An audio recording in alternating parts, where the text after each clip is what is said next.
and welcome to the Bullock Experience. I am your host, Kelly Bullock, and our guest tonight to talk about how to get ready for winter catfishing is Captain Dieter Milhorn.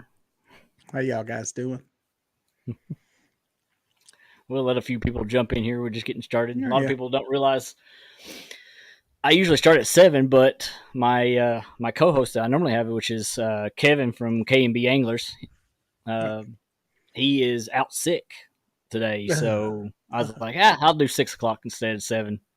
There you go. Works out good for me because I've got something going on right there around then. So this actually times out Works out perfect perfect for for me you. to get on here. Yeah, Yep, times out and perfect. it lets me get off and go have family time after that, so it won't be so late. They won't know what to do if you're sitting here No, tonight they at won't. 7 o'clock. No, So no, no. How many trips have you done so far last month?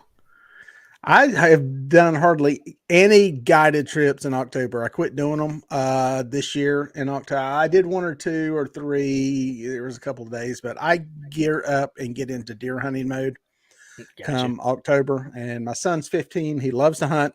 Yeah. He loves to Yep. hunt more than fish. And I just decided this year I wasn't going to kill myself trying to. I mean, it Do was both. getting stupid last year. I mean, the business grew so much on the guiding side last year. I was trying to do that. And we still got production work we're doing, still got the YouTube stuff, which I had on the YouTube stuff. I was smart this year and basically had everything done before October got here. So Gotcha. it's actually been a smart month, but leading up, I think, I don't know, I've probably done, I don't know, 110 days or so far this year, somewhere in that range. So there'll probably be 15 or 20 more that we'll do mid-November into Oh yeah. December. Probably not that many, probably 15, probably 10 to 15. Because people, you know, a lot of people I get, believe it or not, are from out of town. There's not a lot of local people, which is great. So people know me from the YouTube channel. And a lot Yeah. of people don't, think you can catch catfish in the wintertime. And some Hmm. places you can't. We're blessed in the South. We fish year round. And Yeah. it's one of my more fun times. So yeah, come December, I'll be doing some trips. Already got some on the books, and may squeeze some in right there at the end of November. So Mhm. yeah, I'm sitting here looking at the calendar beside me on the other monitor. So yeah, we'll see and what that's and happens. that's one reason why I wanted to do this one, because we are getting that transition, Mm-hmm. going from summer to fall, and now we're starting hitting those cooler temperatures, 60s, 50s, going into that winter season. So from you, and like you said, you fish all winter long, pretty much, Mm-hmm. if you're not hunting. Yep. So you would be the perfect person to ask. What do we need to get ready for wintering? Especially, I really want to hit on boat too. I want to hit a Mm-hmm. lot what to get ready for your boat for the winter, because that's a Yep. major thing too, is keeping yourself ready for colder weather on the boat. Yep. Well, the first thing is I'll go over what I know for where I fish, and that's in Okay. the southeast, and that's the Carolinas, Virginia, Tennessee, Georgia. I mean, all down through there. It's going to be way different for you guys that are up north in different parts of Yep. the country. You may be ice fishing, but if you're able to get out, No, uh, I'm not that far above you. I'm in Kentucky, so okay, it's probably going to be the same, similar there. You got a little bit mhm. colder temperatures. By the Yeah, way, I will be in Kentucky in a week and a half or a week from today out there for deer season. So that's where I'll be out in the nice. western part. I, But yep. it's the thing I do in what I see in the winter typically is it's the smaller fish. If you've got channel Mhm. cats in your lakes, you'll see the numbers on those things start to go down as far as the number of fish you catch. Even if you try to downsize some bait, it's going to get harder to catch them. Channel cats have a metabolism that is tied to the temperature, and they say it gets cut in half for every 10 degrees. So you're going to see those bites go down. You're going to see flatheads probably here. I mean, we're about to the end of being able to find flatheads stacked up. We're running Yeah. out of time on that, even down here in the far south. So you're down to the blues. So hopefully you got blue cats wherever you're at. Um, and I see those things start to. This is the time, you've seen, if you've watched any of my videos, a lot of times I'm out there fishing with small pieces of bait, Hmm. big as the end of your That's thumb, pieces of yep. chicken, catching 40, 50-pound fish. Well, this is a time of the year when those big baits start to pay off for whatever reason. Don't know what it is. I mean, we theorize that they're feeding up for, winter time or something like that. Mhm. We try to apply human emotion to it. Oh yeah. It could be just the way their digestive system is working. Maybe they're feeding in big spurts. They're not browsing and grazing as much as I call it, Mhm. picking up mussels, clams, that kind of stuff. Who Yeah. knows? Could it be because of the water temperature? It's Maybe one. because where they're staying in the warmer pockets and then only coming out to get the food at certain point. I'll be honest with you on the water temperature, and I'll get to that in a second. Okay. I don't know that is as important as just what their body is doing with what they're eating and what their body is telling them that they need. Yeah. That's my theory on it.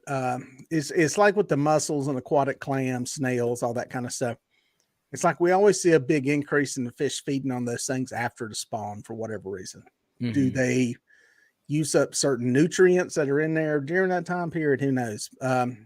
But for some reason, that stuff seems to ramp up then. Um, but yeah, the bigger baits, that's something I'm trying. Now, with that said, that seems to be the early part until those temperatures get cold, cold, cold, and the fish, Yeah. even the blue cats, will slow down. There is a point middle of the winter when we get into January and we've got water temps in the 40s.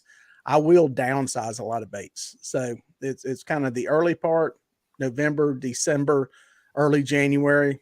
I go Mhm. with big baits a lot of times. I always mix it up, but I'm not afraid to put out big baits in. Um, but then, yeah, during some of those really dog days of winter where just nothing's happening, sometimes it pays to downsize because, Yeah. again, the thought is the metabolism of the fish. They may not need a lot to eat, but they may be reluctant to hit something big because their body doesn't, because it takes calories to process all that stuff. Oh yeah. So something small, they may be a little bit more apt to hit. So Mhm. that's probably my first tip, if you will, as far as it goes for winter catfish. Gotcha. Now, what you're Okay. saying, you mentioned water temperature. While that's Yeah. on my mind, I'll skip fast forward to that one, number two. That kind of goes with the deep water. You hear that a lot of times is Mhm. fish deep water. And to a certain extent, that can be true. Um, but just remember that cold water sinks. So, Yeah. generally speaking, the colder water is going to be near the bottom. And, now if you got the biggest thing I think that affects is what happens to the bait when you get temperature changes and where that bait starts to hang at for just a lot of different reasons. And Yeah. don't get hung up. That's the big thing I tell people is don't get hung up on deep water. Now, a lot of times that's where the fish are. They're adjacent to river channels, some of the deeper areas, sometimes even in the river channel. Mhm. And I say that speaking about lakes, but there are times, wintertime, especially if you start getting some warm days. We have those Indian summers where, all of a sudden it's 74 degrees in the middle of January, late January. Yeah. You get a couple of days of that. It's not going to last, obviously, but you get a couple of days of it. Some of that shallower stuff, getting some light penetration Mhm. can warm up. Some bait fish can pull up in there going, oh, I kind of like this. And the Yep. fish will follow. So keep an eye on that weather. That's another thing. If it warms up like that for a few days, especially on those north sides of a northern riverbank, northern side of a lake or a cove that's getting a lot of light since it's on the north side, they can heat up a little bit and it can make a difference. So don't get totally locked into fishing deep, deep, deep all the time. It's not a bad idea, but kind of keep Yeah. your mind open to what's going on with the weather. Oh, absolutely. Let's take a break for a second. We got 14 people in the house, real quick, and I just want to say hello to everybody that's in here, real quick, so we don't miss anybody. We got Wabash Nate. There's Art from the One Tons. There's Sunfish for Fish. Guerrero. There's Bugman. There's Uncle Lou with Uncle Lou Rods, and we got Brian B. Catfishing. Sunfish for Fish. He said if you find gizzard shads, that's money for winter catfishing bait on his side. I'm guessing. Carmel Muncie. Let's see. Brian B. Brian B. says that when I grow up, I'm gonna be like Dieter. I suggest he sets his goals higher in life. We got J Dog gone fishing. What's going on, J Dog? He said J Dog's in the house, so this is that Dieter fella. I never got to smack talk him. Well, Well, welcome. I'm here and I enjoy it and embrace it. So, well. Speaking of that, are you gonna be there in February? no, I'm not going to. You talking about the catfish conference? I won't Catfish be conference. there this year. Yeah, we've got some other things going on that if we didn't book flights for today, we're booking them tomorrow.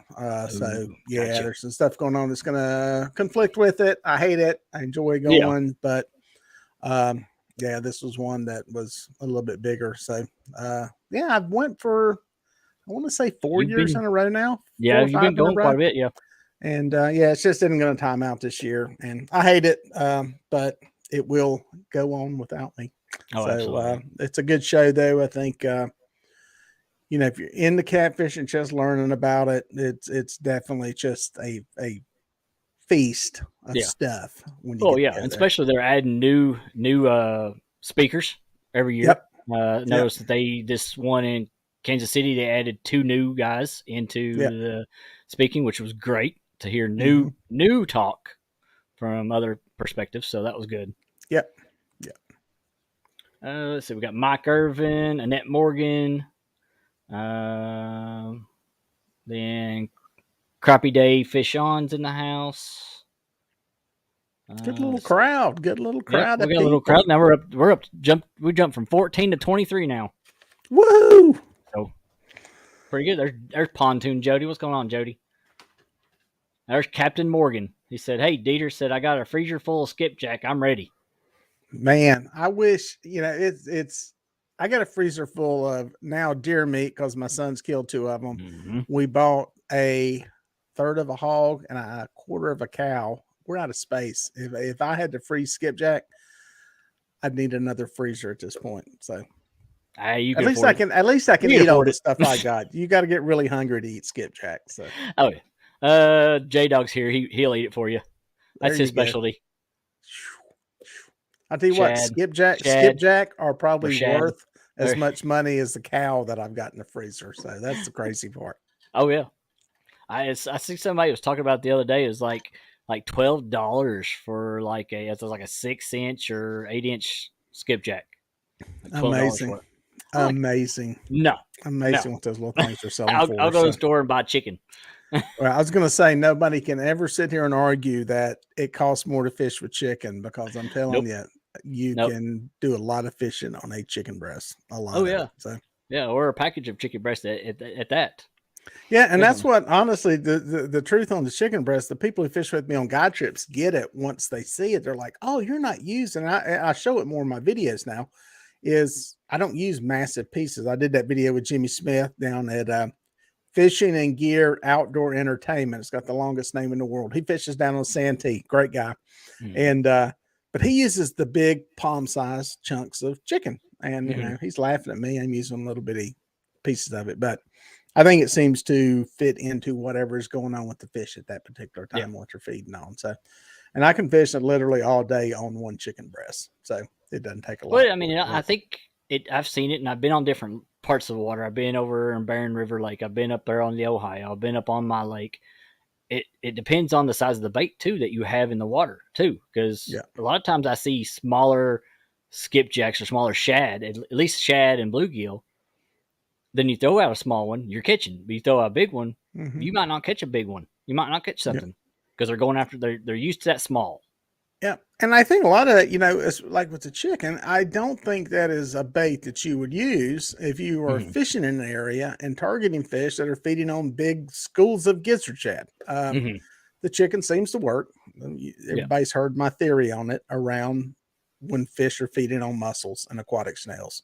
Yeah. And that's a whole different place of feeding. I mean, sure, if a shad swims by, they'd probably try to eat it, but it's Mm-hmm. not like those fish are targeting that at that particular time. So Yeah. I think that's why they're feeding on it. So Well, let's jump right back in. I know you had some points on some winter catfishing and get things ready. Let's jump right back on there. And what do you got next for us? well, the one thing, the bait thing Mhm. with the chicken shad was one thing that I was going to bring up. While I love using chicken does work in the wintertime. you can catch fish on it. But I will say this, a lot of times in the wintertime, I'm slowing down the way I'm fishing, whether that be drifting. I do a lot of drifting and trolling. Some guys that fish in rivers, that's a little different ball game. You got to do some back bouncing, that kind of thing.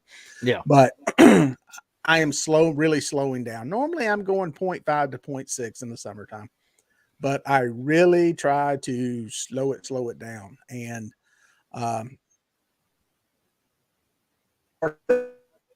because I think the way fish are feeding, I don't think they're as active and as aggressive. And I think that kind of ties into some of the bait stuff too. I think just slowing it down with the baits. I think like the feeding process, this is all stuff we figure in our heads. We don't really know. Nobody's done any research on this. We're all guessing at it. But, you know, you figure that as I smash into my Hellcat rods over here with the chair, you figure that eating a whole bunch of little bitty mussels takes a lot more effort than eating one big piece of bait. So that may be part of the reason I think they hit on some bigger baits early on. So that's one of my big things. It's just going with that bigger bait size and a lot of those natural baits. I will say this. I generally will shy away from using chicken. But it does work. I did a bunch of tests last year and the year before last. It still works. You still catch a lot of fish on it, but I think the margin starts to narrow some in the wintertime. So if you've got shad seems to work better. I'm not sure what that reason is. Use bluegill around here. A lot of times bluegill is easy for people to catch, generally speaking, because, you know, you usually catch them right along the bank. Wintertime, of course, they're not up on the bank. They're not up shallow. They start to disperse and go out deeper, and they can be harder for people to catch. And I think catfish don't feed on them as much, or at least they don't hit them as much when I fish with them is probably the best way to put it. And that might be because they're more widespread and spread out. In summertime, warmer temperatures, pre-spawn, spawn, they're up along the bank. The catfish know where to go to find them. Yeah. When they're down there spread out, it's probably a little harder game, I would think, for them. So some of those baits like shad seem to be better baits to be using in the wintertime. So sadly, they're going to be one of the harder baits for anybody to get, whether you're a new angler or seasoned angler, because you got to get them in a cast net. And doing it on a boat is fun enough when it's 40 degrees. Trying to do it off the bank with all the, you know, obstacles you have there as far as brush, not really having any deep water, not having any shad up shallow to where you can actually net them. Yeah, that can be a struggle. Yes. We did have one question in the chat, and it's a little off subject on winter fishing, but it says, Dieter, what hooks do you use? He said, Captain Morgan says, my favorite hooks are the Cat Max 10 circle hooks. Funny, I just taped a YouTube shorts yesterday about fishing hooks because it's one of the popular questions. Usually it's what size hook. It's what size hooks that I use. So I use the ones from Hooker's Terminal Tackle, the circle hooks. I think they call them the backstabber, and there's another one. Basically, these hooks are knockoffs of the popular brands like the Gamakatsu Octopus circle hook and the Owner circle hook. They're very similar. Both of those hooks have a very wide gap as I look on my desk to see if one is laying here. But the gap is wider on those things than some of the other circle hooks. I like that. I feel like with catfish, because just they've got a really bony structure, sometimes you tend to get hooked around that. Most of the time you're going to the corner, it's nothing but skin there. Yeah. But I like those better. You know, honestly, if you got something that's working, stick with it and use it. If you know, the other thing I hear people say all the time is, oh, I missed a fish, I need to switch hooks. Listen, I catch thousands of catfish every year. Okay. We don't catch everyone that touches the bait. And there's a whole lot of reasons that come into play as to why that hookup doesn't happen. You know, with us dragging baits with a Santee rig, they may be hitting the sinker. They may be hit that drifting sinker that looks like a worm going across the bottom. They could be hitting the cork. A lot of times, you know, we'll get a cork smash and it'll jerk the cork all the way down to the hook. It could be that. You know, obviously, or, I mean, if you're using a demon dragon, it looks like a fish. Exactly. So, you know, it's for folks out there, when you, just because you get a bite and you don't get hooked up, It doesn't necessarily mean that the hook's not Yeah, working. we call Generally, them rubber hooks. We call them rubber hooks. You miss a fish, you see that big old takedown, and you reel back on it and jerk back on it, and they're like, we missed it, and like, you got rubber hooks on there. yeah, yeah. No, Yeah. a lot of hooks will work. There, I mean, there's like, usually it's some little preference with, that somebody like. It's like I've said with fishing rods and fishing reels. I use Hellcat rods, catch the fever stuff. Mm-hmm. All the rods out there will catch fish. Oh yeah. I cannot tell you a rod out there that I can say that rod's not going to catch a fish. It's just not going to catch one. We kind of proved that not this summer, but last year we proved that on the Dock Demon, catching a 40-something pound blue cat on it. Bingo. There's emotional attachments. I mean, you look at these Hellcats, there's pink ones, green ones, orange ones. If you've got your orange rain suit and you want to match it, and you got your blue lights running underneath the rim, you want something to match it. That's the emotional connection. And you know what? There's nothing wrong with any of that stuff. Because it keeps you fishing, it keeps you excited about it. And same thing with hooks. Somebody may get a new hook they want to try, and they catch a good fish on it and they're attached to it. Stick with it and use it. I try not to get too bent out of shape. I know sometimes when people are new to fishing, they're looking for a magical answer. That's like the boom. That's they're looking for that binary thing that it's right or it's wrong. We realize that because we watch if we're in a lot of the chats, that same person asks that same question, because they're looking for a specific answer that's going to answer everything for them. And it's not, there's not like you said, there's not a real specific answer for it. Yeah. And it takes a while to wrap your head around that, no matter how many times it's told to you. I go back to when I was fishing catfish tournaments a lot, and you were looking for that magic bait, because somebody would go fish a tournament and you thought you did everything right and you would lose, but they would win. And, you would think it was this magic bait or this magic something they did. And after you do it for a while and catch, 10, 20,000 fish, you realize that the only difference was they were in the right place at the right time, doing the right thing. And you were doing the right thing in the wrong place at the wrong time. And a lot of times that's the deciding factor. And that's why I say, there's some generalities. You don't want to be using great old big giant, 12-volt hooks with, big old chunks. And that's one of the things I addressed in the YouTube short that I did was, don't be using big old giant chunks of bait with 12-volt hooks, hoping to catch a 50-pound fish when you're fishing in a local community municipal pond somewhere that doesn't have fish like that. No. And not every place has them. And, so you got to kind of keep it in perspective there. So there's some limitations to it, but you're going to generally be okay with about any hook you go with out there, as long as it's proportionate to the bait and to the fish that you're targeting. Oh yeah. Jody had a question. She wants to know how you freeze your shad. Jody, not the answer you want to hear, but I don't. Freezing shad, and I'll go into we'll talk about that. Freezing shad, they're the hardest fish to freeze that there is, period. They get mushy. There's no way around it. Now,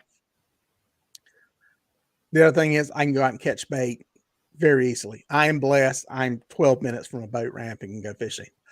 That said, not all of y'all can do that. Some people, and I take this into, you have to keep all this in perspective.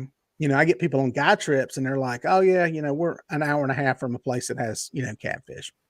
That's a big difference. So when you go fishing and you're able to catch some shad, you probably want to save some for the next trip, so you don't spend an hour and a half, 2 hours trying to catch bait. Yeah. And then, in that situation, I'd say always plan to try to catch bait, but also don't show up at the water with no bait, because that can be a bad day. A whole lot of jaw jacking to say the best way that I've come up with to freeze fish. There's really two ways you can put them in. One's the easier way. One is to ice whatever you catch immediately. And this is where it has to be kind of a process, and you have to be thinking to do this. But take an ice slurry with ice, water, and some salt so that it lowers the temperature of the stuff that you're putting it into. So basically, it slows these fish down, boom, immediately, instantaneously. They don't have time to flail around, die slowly, get whatever the lactic acid, all that kind of stuff out into the meat and into the muscle. So that's the first thing if you're going to do it right. Yeah. And then there's really two options that have worked. One is doing the wrap them in paper towels, dry them off, and put them in a bag and vacuum seal them. Vacuum seal them is going to be the best way for anything, just because it's eliminated as much air as there is and keeping everything tight. So it has to do with the expansion and freezer burn. We'll get to that in a second. The other way, I did this, and I did the experimentation with it, is freezing them in water. The bad part about this is it takes a lot of space to be able to do it. But the theory behind that is, back to the freezer burn thing, is that the way freezer burn works with the freezing of the moisture inside of any meat, whatever it is, it expands, busts apart the meat, breaks it mushy, all that stuff.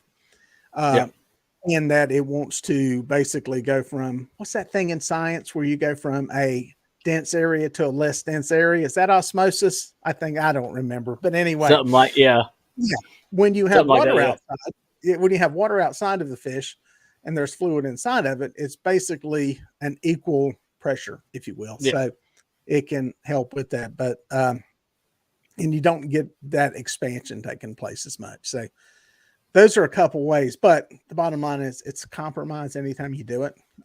And I feel for you people that have to freeze shad. With that said, I've got a video I did a couple years ago. I froze some, I had a bunch, and I said, what the heck, I'm going to freeze it, and went fishing with it. And I swear to God, I caught as many fish with frozen shad as I did the fresh shad that I had just caught. So was that a fluke? Who knows? Obviously we like having fresh bait, whether it works better or not. There's plenty of, anecdotal stories out there about, I was using frozen bait and won the tournament with them and all that. We like having fresh stuff. But you can't always do it. So, those two ways, the old drying them or wrapping them in paper towels. Not sure what that paper towel thing has to do with it. It seems to help somehow. It's the way I was told, or somebody told me, is just you're drying off the excess water on the outside. Like you're making it scales. You're just patting it dry like you would do anything wet. Yeah. And that may help with just getting some of the slimy mushiness kind of stuff off of it. Who knows? Well, I mean, but then the thing of putting them in you do that, and then you sprinkle the salt onto it. Now, speaking of that, do you salt them or not if you're going to vacuum seal them? I never have. I've never done that. I've heard of people doing that. There's all kinds of little things you can add to the whole process. Again, I'm very lucky that I'm at a place, especially, heck, half the time I've got live bait out here. I've got a 150-gallon bait tank right next to the boat. So, I can go out and catch bait, fish with it that day, have it on the boat in the live well, come home, net it out, put it into the live well. So I'm lucky in the sense that, I've got that opportunity to have fresh bait, but most people don't have that. I mean, that's, and especially, of course, I fish all the time too. So once I'm back in the fishing season, on deer season, keeping bait's not a big deal. If you're getting to go once, twice a month, trying to keep bait from, for 2 weeks, especially shad, especially in less than ideal conditions, it's virtually impossible. So, that's stuff you have to think of and do. And that's why if I was in that situation, I would seriously learn to love chicken, because the local grocery store is your bait shop. So, absolutely. Good question, though. Very good question. Yep. I like the questions. They're better than crap I can think of. They usually have some good ones. Yeah. I think that's all. I think we're caught up on the questions. We got 32 people in the house. Wow. Very nice. Very nice. Appreciate everybody coming in here. Make sure y'all hit that thumbs up, definitely. If y'all have not picked up Dieter Melhorn, I know most 100% of y'all have. But if you're the 1% that has not, make sure you do, because he comes out with videos here and there with different information, tricks, tips. Right there. Yeah, right there. Right there. Me. Captain Dieter Melhorn. Right there. Yeah, it's on a shirt too. Yeah, look at that. So, and right there on the microphone. And right there. It's hard to do. It's hard to look at the screen. Alrighty. Thank you 351 for dropping the link. Thank you. So, winter fishing. What we got? What's next on the agenda? Dude, be safe and warm. I think what kills people most of the time and keeps them away from doing it is staying warm out there. And obviously safe, especially if you're in a boat. There's a lot that can go wrong. One of the things they taught us in sea school during the captain's course was the 50-50-50 rule. You got a 50% chance of living 50 minutes in 50-degree water. That's right, 50-degree water. It's not even like super. I mean, that's cold. If you're in it, that's cold, and it'll kill you real quick. So, if you're in a boat, figure out how and figure this out in the summertime. Right now is not the time to do it. Get out in your boat in the summer, and when it's nice and warm, 85 degrees, and jump in and figure out how to get back in your boat. If you got a boat like a Sea Ark, one of my biggest complaints about them is how low they are to the water. The good news about that is they're a lot easier to get into than they are in my boat or a pontoon boat, which has high sides. In that situation, you either need a swim ladder, which a lot of pontoon boats have on them, or you need to have a rope type ladder that you can pull into the water. Have something on mine. Like on mine, I've got one, I can ride the motor up. We tried that. The other thing is one of the drift sock ropes. You can pull into the water. It's always attached to a cleat. There's a place there you can step into with your foot and give you just that little bit of lift to get up out of the water and get into the boat. So that's something, I always suggest, people at least think about. So one thing I got from the military was they figure out, we thought it was stupid at the time, but you had all kinds of different things you would train for, weird, stupid stuff. Scenarios. Yeah. But when it actually happens, it's kind of like, oh, wait, this is what I'm supposed to do. This is the reason why they put us through, what, to. Yeah. Yeah. So, that's the thing. It's the bad thing about boating, really, is that, I remember when I got my first boat, it's like, oh, where do I need to go to get a license? Or like, you don't need no license. Just go down there and drop it in water and take off. Get your can of beer and, you're good to go. Yeah, because that's the way it always was back then. It's like, so just get out there in the water, make sure you have beer with you, because that was the one thing I always said, make sure you have something to hydrate you, and everybody's like, beer. Yeah, the ultimate dehydrator. So, but, the other thing is just staying warm. I think what it ruins fishing for most people out there is it's just cold. And, dressing for the warmth, the whole layering thing, and being able to take it off if it gets warmer and put it back on, because it's going to be cold in the morning when you get out there. It's going to warm up during the middle of the day. It's going to try to make yourself as comfortable as possible.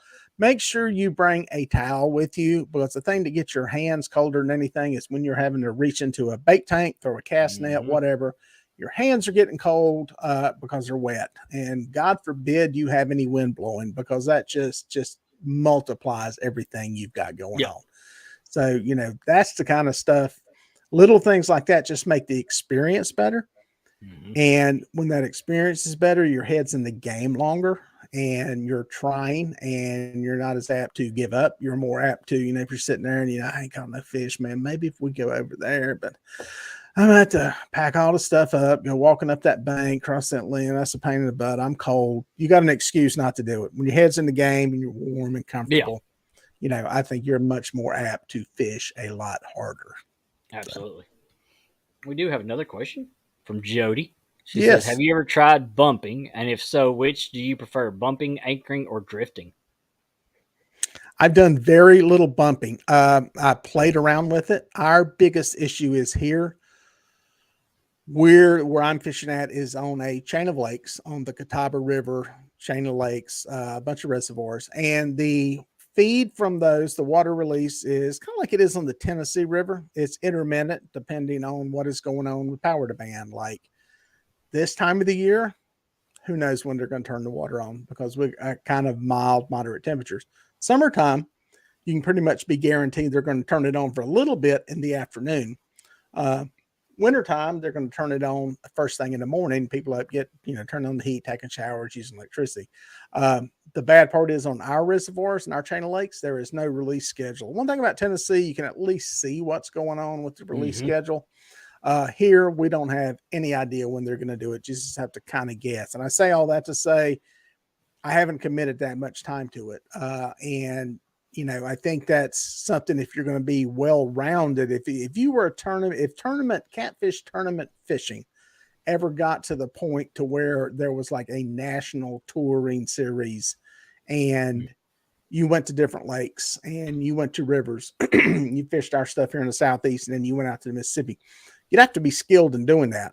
Just like the guys who are fishing out those big rivers, Mississippi and everywhere else, are going to need to have to do some drifting, dragging, pulling baits. And it's really funny when, I used to fish some of the Cabela's King Cat series, and I fished the stuff out here on the East Coast. And when we'd have guys that were river fishermen come out here, they'd usually struggle. And the guys from here that would go out and fish the Mississippi were like, how the heck in the water, So I haven't done that much, but I get the basic premise behind it.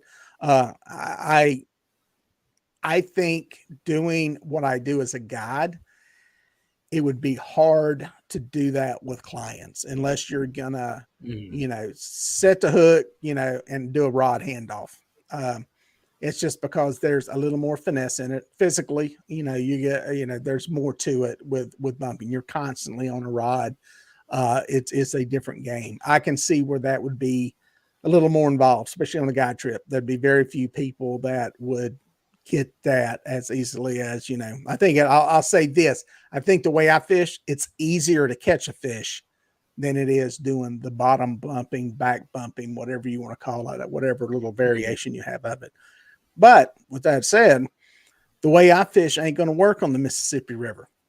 You're going to have to learn to fish that way. I mean, you can go anchor and, put baits out with heavy sinkers and, try to fish that way. But I think if you were going to fish out there successfully, competitively, and consistently, I think you'd have to learn to do the bouncing, back bouncing, bottom bouncing, and all the different ways. There's a lot of different ways for doing it too, from what I've learned talking to people. And it would be nice to spend some time doing it. At some point, I'd like to kind of I think where I'm surprised they don't do as much of it for whatever reason. And that's all the guys that I know on the James River. James River's tidal river. That may have something to do with it. But the James River, home to some really, really big fish.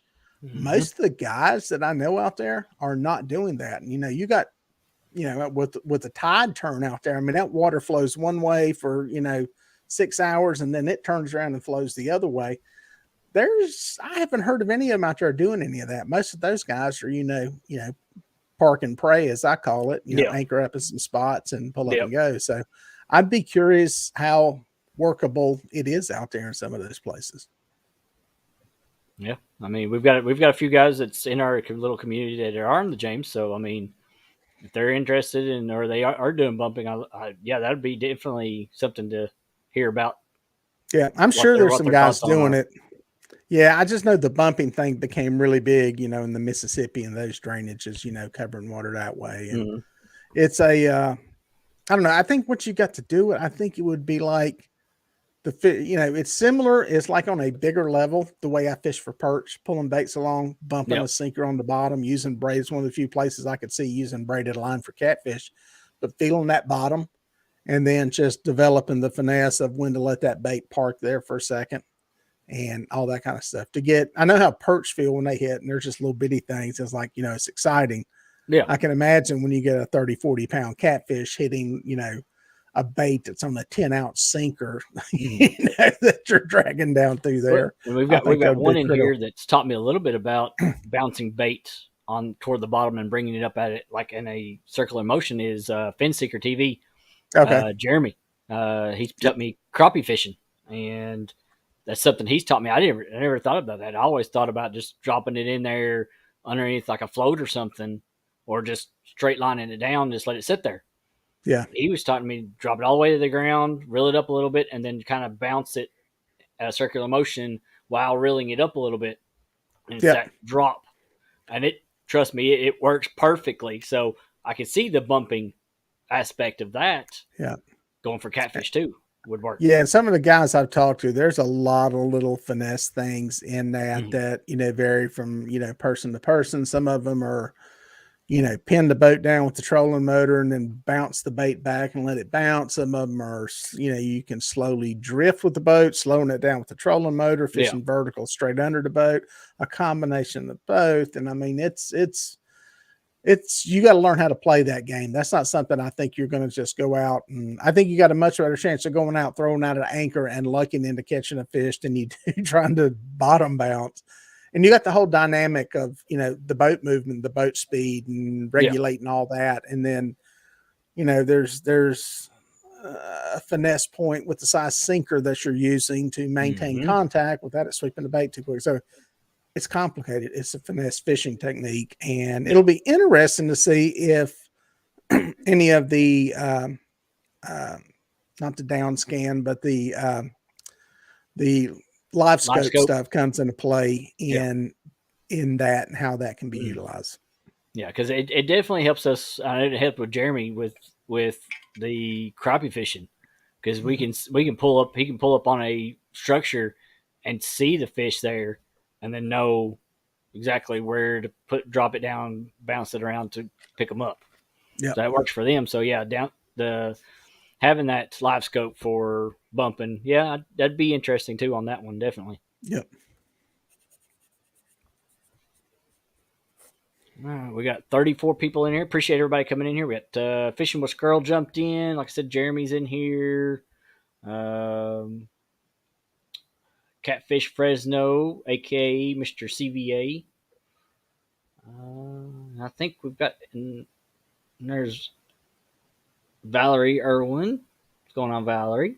Greenwell Fishing is in the house. David Smith. I think I've caught up with Del Hayslip. Danny Stone Outdoors. What's going on, Danny Stone? Appreciate you coming in here, buddy. I believe we've got caught up with everybody that's jumped in that I know of. And I don't have any more questions, so we'll go to you for another point. Yeah, I'll throw out something. I'm typically the guy that is up before daylight. Some of my guide trip people hate me. Some love it. I'm out there at daylight or 30 minutes before. I'm out there fishing early. Typically, the fishing's better early. There's that early twilight time range. It's almost like deer they're feeding. My exception to that is wintertime. Don't be afraid to go fishing in the middle of the day. A lot of times the bite seems to be better middle of the day to later into the afternoon.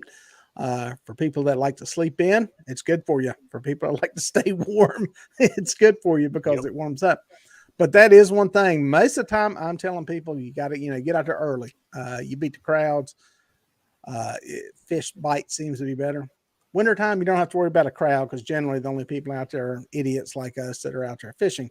And the fishing does seem to be a little bit better later in the day. So that's something to keep in mind. Don't worry about sleeping in. Sleep in, get you some coffee, head out there in the middle of the day. It's not like you're fighting for a spot at the boat ramp in most places. And, it's actually, when I do most of my trips, it's a later start, just for whatever reason. I don't know if that has to do with, it's not like the water warms up a lot. Mm-hmm. You'll get a little bit of temperature change in the upper part there that's hit by the sun if it's a sunny day, but it's not making that big of a difference. But it does seem like fish seem to be a little more active a little bit later in the day. So that's another little something that I kind of keep in mind in, what I do in the wintertime. Gotcha.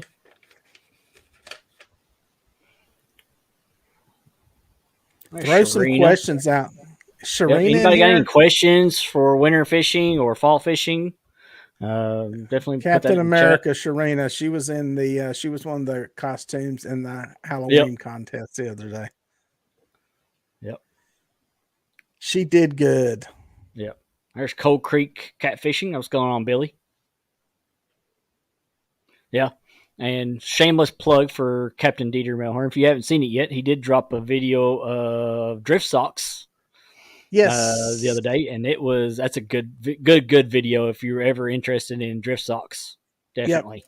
And those size drift socks, that's another thing that comes into play there on the on boats in the wintertime. I know a lot of people bank fish, but if you're fishing from a boat, you got to be able to slow the boat down in the wintertime. If you're doing the style of fishing I do, drifting, dragging, trolling, whatever. And I assume the same thing's going to apply to anybody that's doing any, bottom bouncing, back bouncing. You've really got to slow it down. My rule of thumb is generally doing 0.5 to 0.6 in the summer. When it starts to get colder is 0.4, 0.3, 0.2. I mean, I'm barely moving it because the fish are just not that aggressive. Normally. And you kind of need to keep stuff there in the target zone for a while. And that video timed out pretty good because, having a way to slow that boat down helps. And those bigger drift socks, I think I had an Easterland drift sock in that one. They're big, they're massive. Somebody had mentioned in the comments, you can, use a 5-gallon bucket and put holes in it. And that'll slow down a small boat. It'll slow down a kayak. But to have you got to be very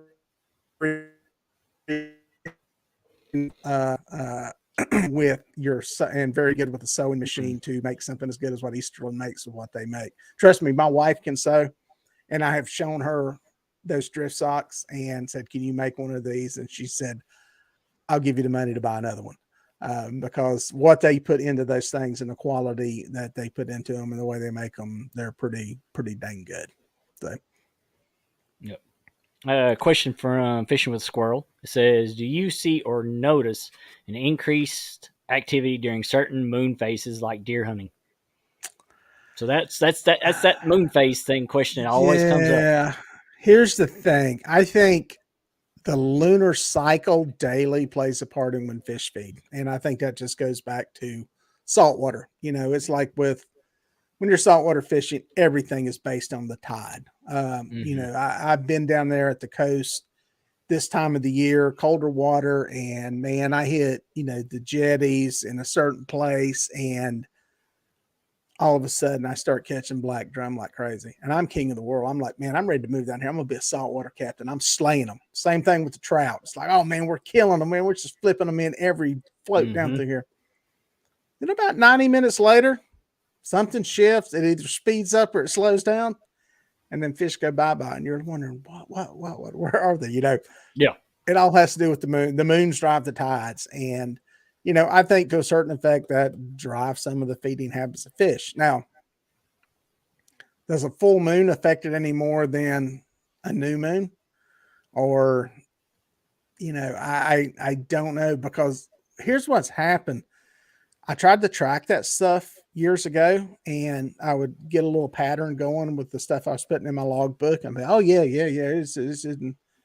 And then all of a sudden, 2 months later, I would do the same thing. And it was like, it would be the opposite. I wouldn't catch a thing during a full moon, and then you'd catch them during a full moon.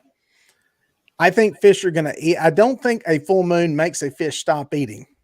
I think it may just be what time of the day that it happens to be eating. And it may be middle of the day when that happens. It may be middle of the night. It may be a narrow window. Obviously, it provides a lot of light. It provides a lot of illumination. But for catfish, if you're fishing deep water catfish and they're 25, 30 feet down, there's no light there anyway. Even during the daylight, there's no light there. You get a reservoir like ours that is, it's relatively clear, but it's stained. You get most waterways that are stained. There's no light there anyway. So they may have more effect on the bait fish, may have more of an effect on the plankton, pulling some stuff up, killing the bite. I don't know. I don't get too bent out of shape on it. I just try to fish and figure out when during that time window they are biting. And, they're going to eat some, but fish just don't go on strike and all of a sudden quit eating, especially when they have a high metabolic rate. And it's just, moon's out. We're not going to do it right now. So that's, it's a good excuse. I had a trip this summer. I think I put the video out about it, and started before dark, was fishing, caught a couple of nice fish, and I seen the full moon come up over the trees, and it's like, oh, it's going to be the end of it.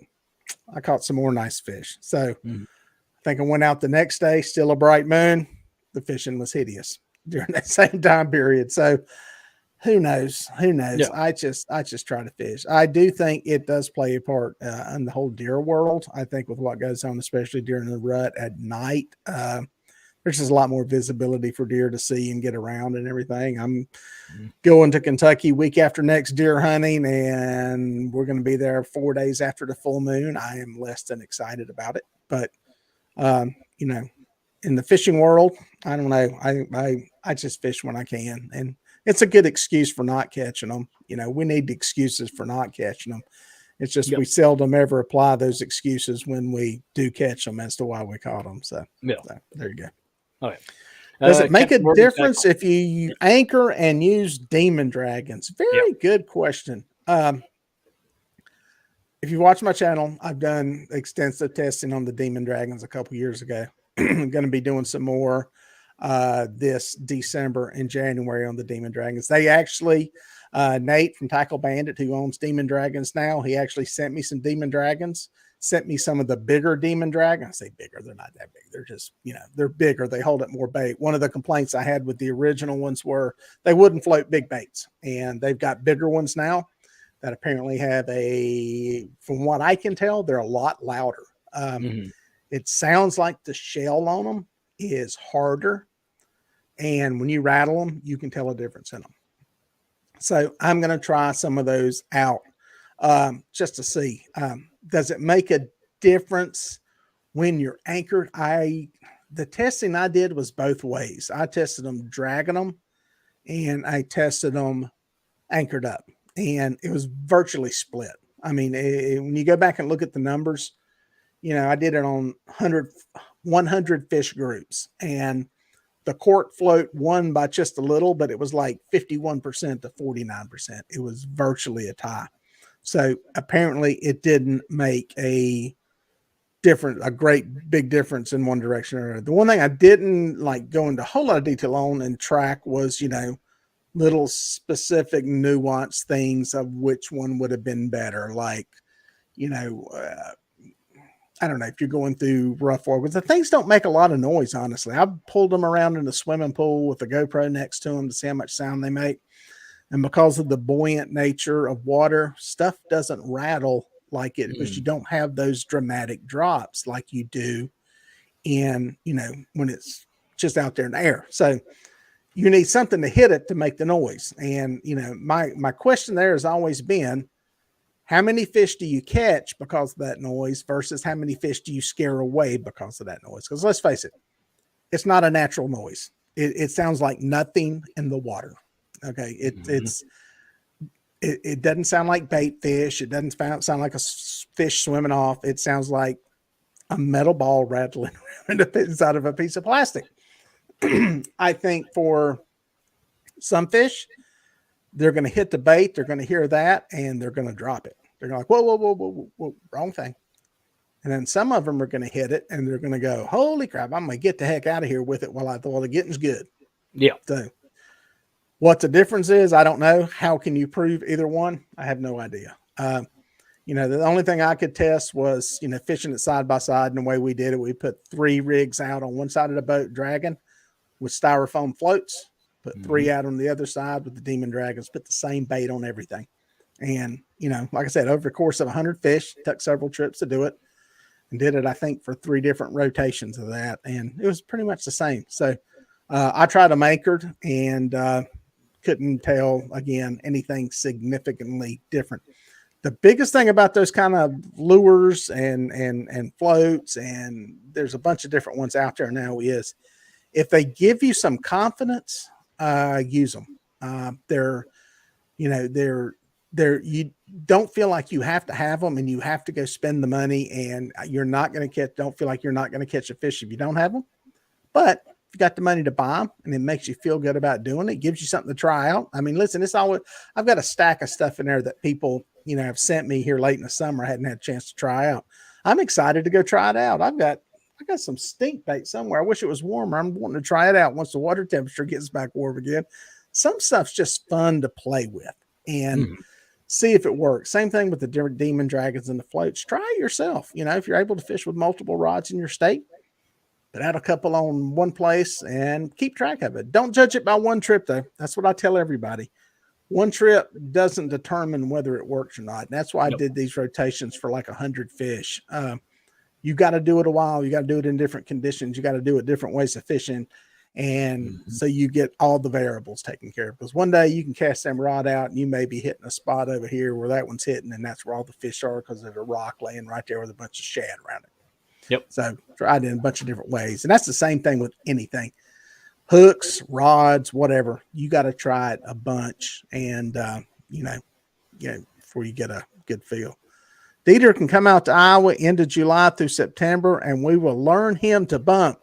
No bigger rush than an angry 50-pounder trying to rip the rod out of your hand. That would be cool. If you can time this out to where I can make it out for Iowa deer season, maybe we can kill two birds with one stone, a little surf and turf. I can come out there and kill me a big Iowa deer, and we'll go bumping. He probably could work that out. Knowing him, he could work that out. We were talking this morning about deer this morning about deer hunting. I have to draw a tag though for Iowa. I think Iowa's not over the counter. I think you have to draw a tag. So I'm going to have to buy some preference points and stuff out there. We still got 32 people in the house. Appreciate everybody coming in here. We got Laughing Cat. It's Sharina's husband. And Thomas had a question for Sharina. He said, Sharina, why didn't you get Dieter for your show?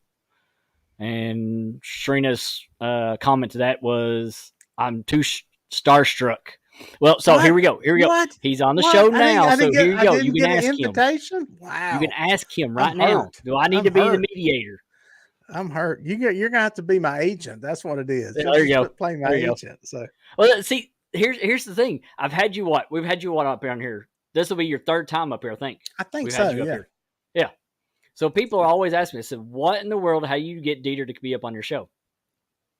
We just talk. Just ask. Yeah. It's a timing thing. It's kind of like the thing with the Halloween costume contest the other day. Yep. It was just a matter of whether I made it back or not and had, because I told him, I said, if I'm at hunt camp, there's no Wi-Fi down there. That would be hideous. But yeah, I ended up getting back here in time. And yeah, it's just, if I'm around, it usually works. He says, I have property. That's what I want to hear. That's what I want. Now is this as long as it's not like 2 acres in a subdivision, we're okay. As long as it's, some property. All right, I'll buy some preference. Yeah. I'll buy some preference points next year then. So she goes, Sharina goes, I was waiting. She goes, Dear Mr.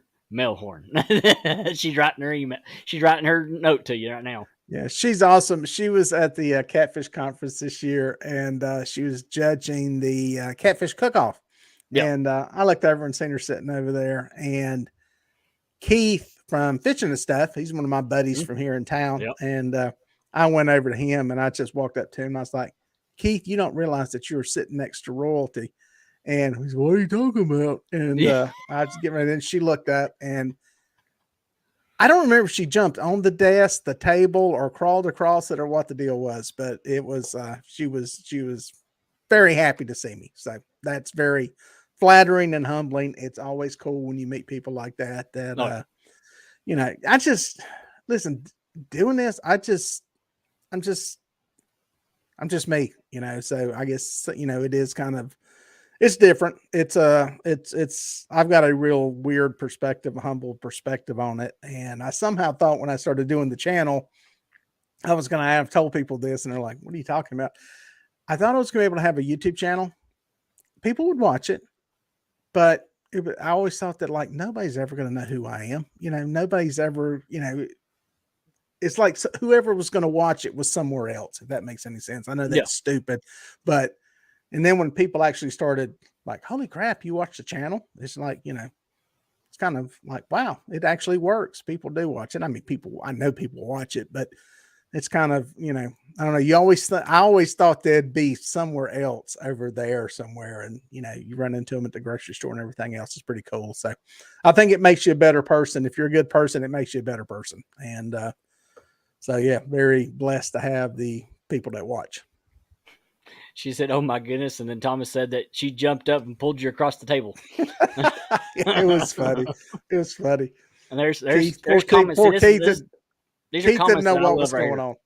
These are comments I love. It says, Mr. Melhorn, thanks for the some good information. I'm new to this and a sponge for this kind of information. See, that's the point I do what I do is Yeah. bring people on like you that's got information for us, pass it along to us new people that are getting into the sport of Yep. catfishing. And it's the reason I do my videos. Mm-hmm. I've Yep. said from, I had people listen, I've got some fishing guide buddies that I've known for a long time that I ain't gonna say they don't like me anymore, but they don't totally agree with what I do on YouTube. And it's because they feel like I'm giving up too much information, or, there's a whole school of people that think everything's got to be kept a secret, Yep. and you've got to figure it all out yourself. And nobody should teach you anything. You've got to go out there and struggle and spend time and waste money and all that. You got to figure it out yourself. And maybe there's some truth in that. I don't know, but my thought has always been that I think we're better off teaching people, helping people. And because when you do that, I think you make them better stewards of the resource. There are people, and I don't really preach a whole lot about catch and release. I eat fish, I release, I don't harp on it. I don't go, on a soapbox, but I've had so many people that are like, you know what? I watch you throw in thousands of fish in your videos, one right after another. And I started doing it too. I don't hesitate anymore to throw them back because I realize I can catch them again. Yep. And when you teach people how to fish, listen, I've told this story before. I remember that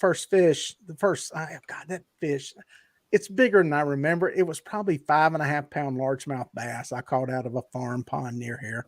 I killed that thing. I carried it home. I drug it around and showed it to every neighbor. And because I never thought I'd catch one again, I never thought I'd see a fish that big.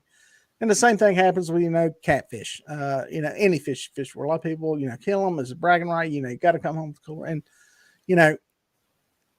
if it's legal and you can keep them, that's fine. I myself prefer to release them and catch them again. If I want to eat some, I eat the smaller ones. There's plenty of small ones out there to eat. Watch my videos. I catch a ton of them. But that's the kind of thing through the videos, I think having that kind of impact on people in a subtle little way shows them, hey, it's okay. I can release it. I can catch it again. We can do this again. And I think that's where the benefit comes in of doing these videos is that, and listen, when it comes time to call people together, and you need to get some legislative action done in a state because of water quality issues or limits or whatever.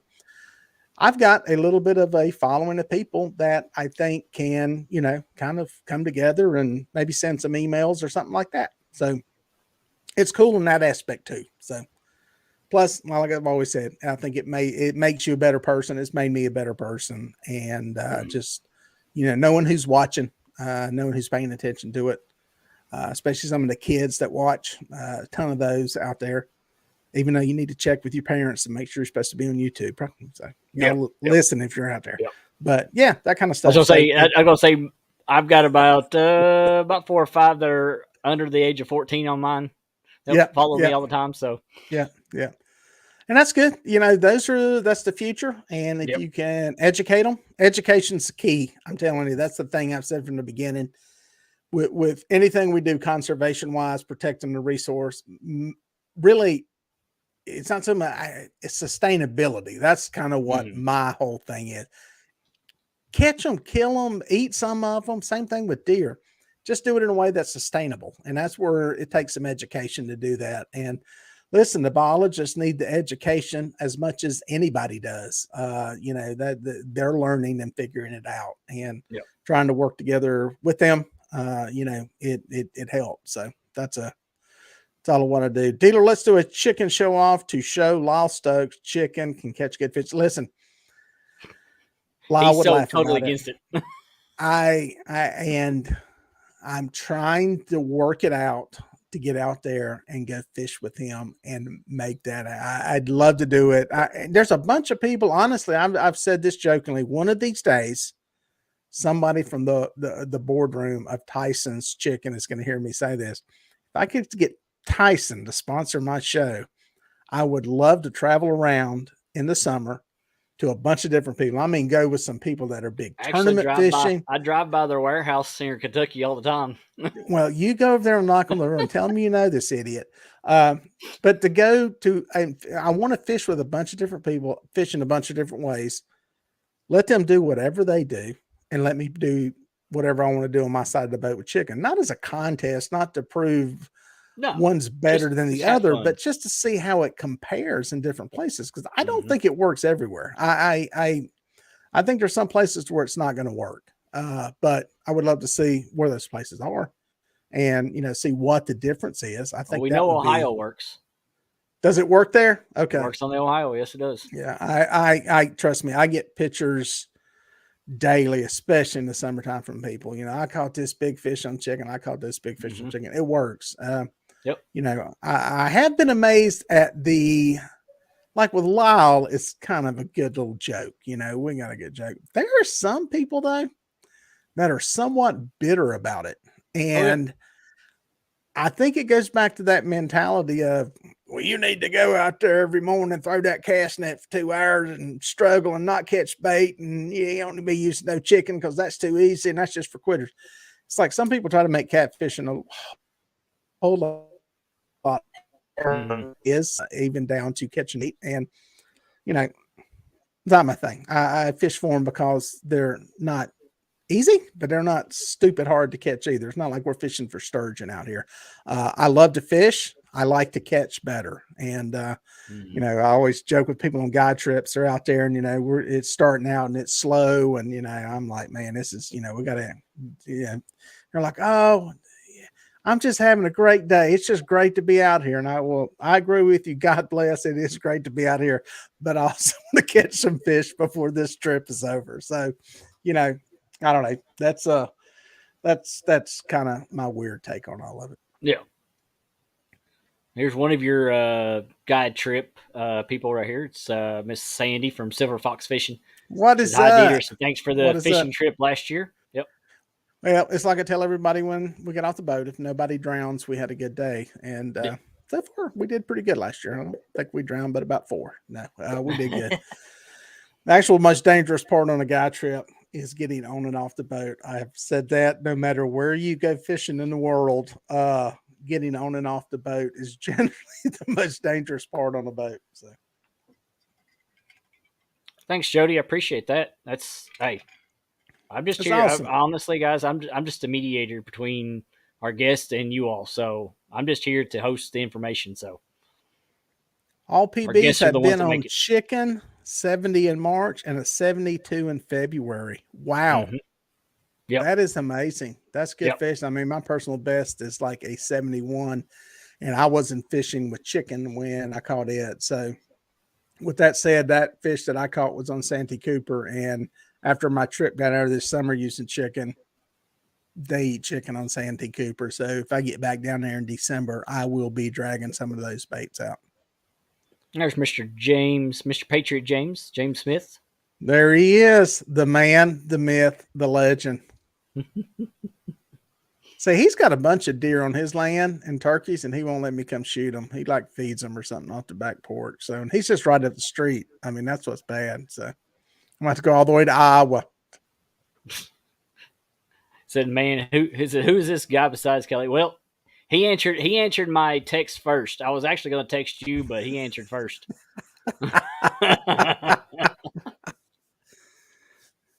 James is he is the ultimate co-host. He's been on everybody's show. He was on Catfish Weekly for a while, doing his own show. So yeah, he's the ultimate fill-in if you need somebody. Oh yeah, absolutely. Yeah, sometimes he has his thing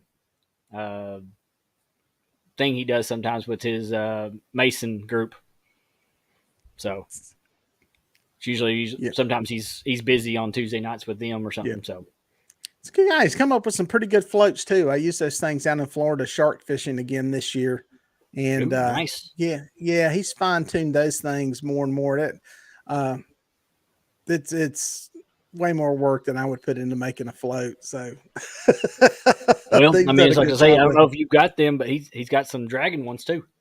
Yep. Love it. And I've Yep. fiddled around with doing some stuff with it with actually run them, putting suspended baits behind planers so they're floating up at a certain depth and playing around some stuff. So yeah, they're really cool the way they clip Yep. onto the line and stuff. They actually work really good for shark fishing. That's something he ought to try selling those in the saltwater world a little bit more, because those guys float some. Those things hold up some. The ones he makes hold up some big baits. If you're trying to float something, I mean, like a little baby carp or something, they're good for that. And I know some of them saltwater guys punch out some big stuff down there. So yeah, they're really cool.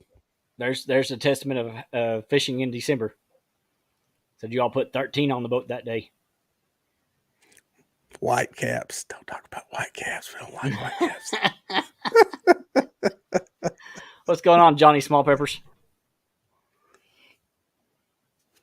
We still got 28 people in here. It is 7:10. Do you have anything left on your little tips and tricks? That is it. I think I went over all of them. I think heater. If you could put a heater on there, put a heater. A heater. Let me tell you something else. If you ever want to buy something that will spoil you, I'm trying to think. I've done a video. I did a video on it when they first sent it to me. Somebody sent me a heated vest, and they sent me heated gloves, and those things are pretty cool. I try not to use them just because, I don't know, there's some kind of weird like appreciation for suffering and then coming home and having a warm home. But those little babies, when it's like stupid cold, they've got little lithium batteries. And, you know, my son wore it in Kentucky year before last deer hunting, and his dumb butt put it on and he cranked the power all the way up on it. So he was like really warm. Well, the trick is, if you ever get one of those things, same thing with the gloves, don't make it super hot, because it doesn't take that much heat to just combat the difference in temperature. So yeah, if you ever get one of those things, that's my advice is, one, you'll love it. Two, just run it on a very low setting. It's just enough. And the little heating things are right around your kidneys in the back. They're nice. They're nice. That's like cheater level there for cold weather. Jody figured I had stock in Tyson. Well, I should.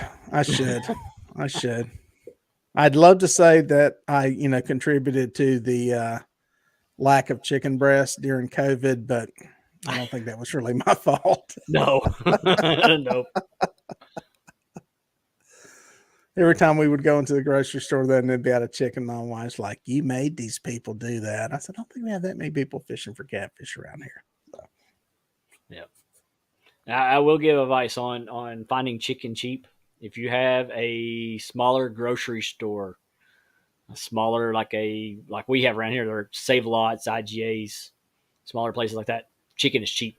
And those places a lot cheaper. Dude, you can get them at Walmart and Kroger's a lot cheaper.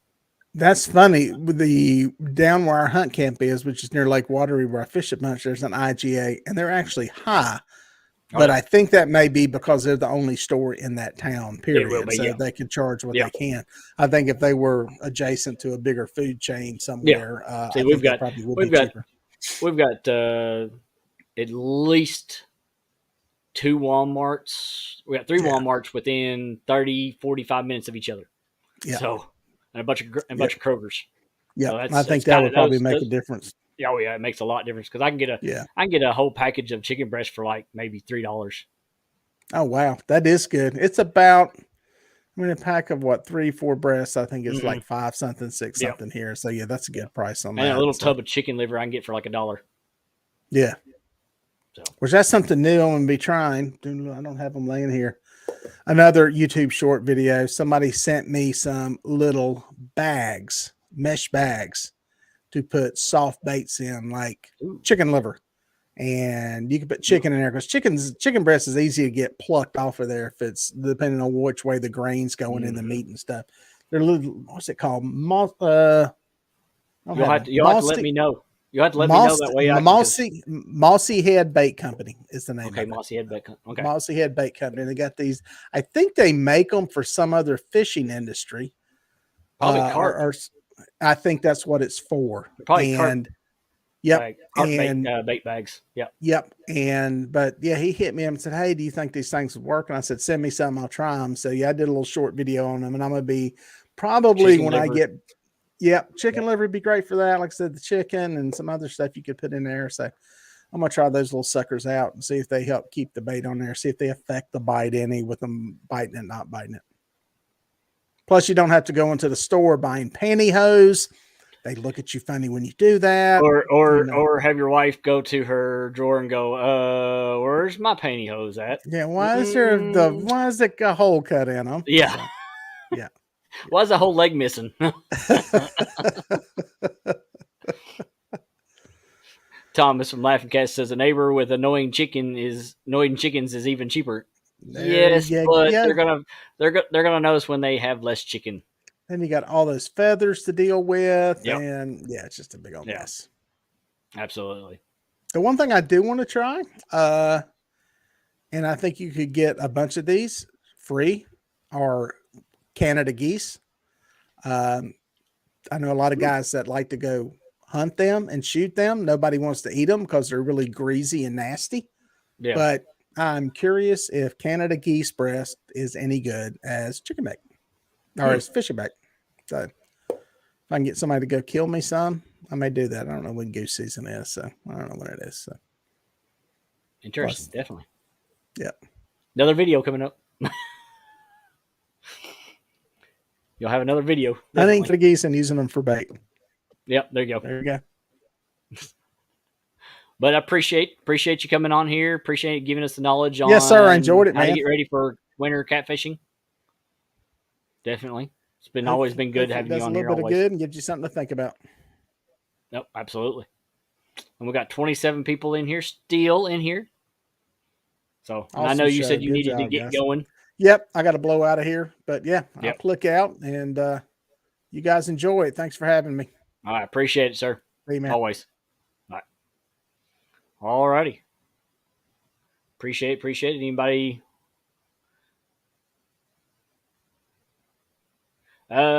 James, he is actually heading up to Western Kentucky to go hunting here soon. So that's when his next trip is. Fishing wise, he's really focusing on hunting is what he said.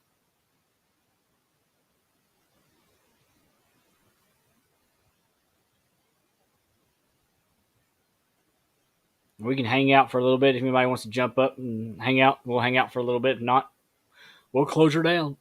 Don't forget, Roger and Creo will be on at 8 o'clock with their show.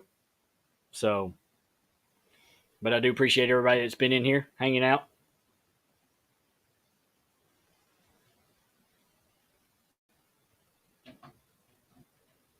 But there's a link to anybody wants to jump up and say hi or hang out for a little bit. If not, we'll jump out of here and call it a night.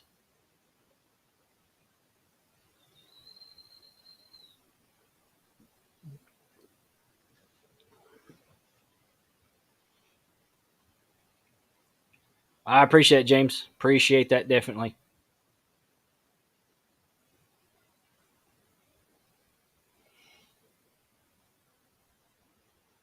We'll give it a few more minutes if anybody wants to jump up. You're fine, James. No, don't worry about it. I figured you had other engagements anyway, so I figured I'd reach out to somebody else this time. But if y'all didn't miss it, the reason why I'm doing the show by myself is Kevin is out sick. He texted me this morning and he's got some kind of little stomach bug or something, so he is out of commission today. So, and that's the reason why we're doing what we're doing today. So, and these are one of the things that we talked last week with Creo and Roger was about having backups, backup ideas. In case one drops out or whatever. So this is one of the backup ideas that I wanted to talk about and just happened to have a person that does that kind of fishing all the way through the winter season. So it was just perfect timing then.